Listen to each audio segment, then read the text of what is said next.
What is up guys? Welcome back. For today's video, ituro ko naman sa inyo kung paano nga ba masusolusyonan ang mga ganitong klaseng problema.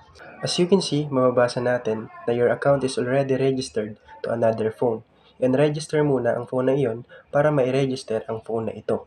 So ngayon, paano nga ba nagkakaroon ng ganitong klaseng problema sa GCash? So meron tayong 4 reasons.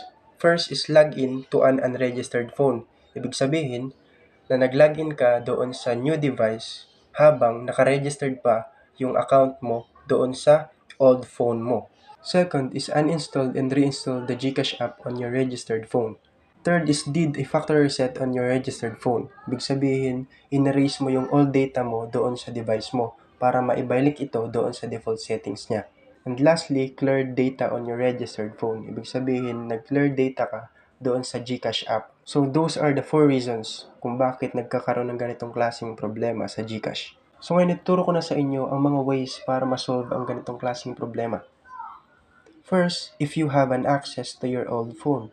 Ibig sabihin kung nagagamit mo pa or nabubuksan mo pa. Simply mag-login ka doon sa phone na yun and go to your profile, then settings, then account secure. Doon sa account secure, pindutin nyo lang yung unregistered phone, then yes, unregister. Then magte-take kayo ng selfie scan or mag-enter ng OTP na ibibigay ng GCash. Then after that, ililid kayo ng GCash doon kung saan i-confirm niya na na-unregister na yung account mo sa phone na yun. So kung na-unregister mo na ang old phone mo, pwede mo nang ma-register ang new phone. Now let's move with the second way if you don't have an access to your old phone. So ngayon nandito kayo sa aking screen. Ngayon punta lang tayo sa Chrome. Then search lang natin yung GCash Help Center. Then itong pinakauna, yan, GCash Help Center. Click lang natin yan. Then pupunta tayo sa your account. Then account security. Then see all 8 articles. Then click lang natin tong account secure. Then click lang natin tong chat with Gigi. Then message lang natin yung phone registration. Yan, send natin yan.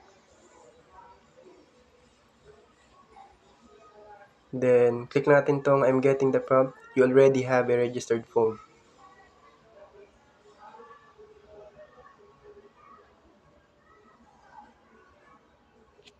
Then show form natin. Then fill upan lang natin yung form. Kung ano yung name and phone number na ginamit nyo dun sa ating GCash account, yun yung ilalagay nyo. Then pati yung email. And after nyan, send lang natin.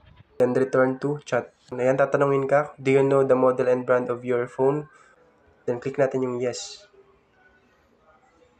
Then lalagay natin dito yung brand ng phone kung saan nakaregister already yung ating GCash account. Say for example, sa akin, Oppo A5s. Ayan. Then click natin tong I want to register this phone.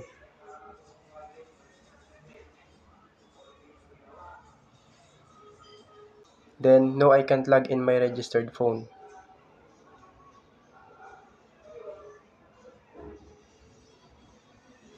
Ayan. Ayan. Sinasabi niya, please have the following ready. So kung ano yung ID na ginamit nyo doon para ma-verify yung GCash nyo, yun yung gagamitin nyo.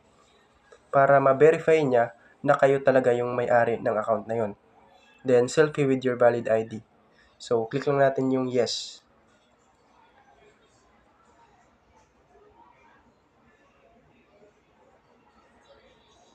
In the meantime, please upload the following.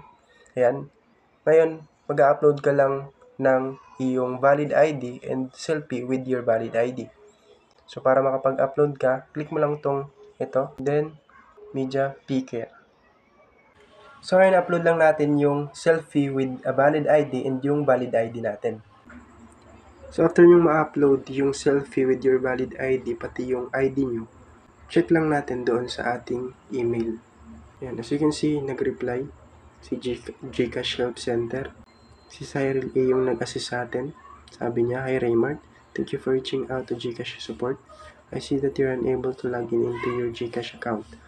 For further checking, kindly provide a screenshot of error prompt you've encountered." So ngayon, after nyo ma-receive yung ganitong email, click lang natin yung reply. Ayan, ito, yung reply.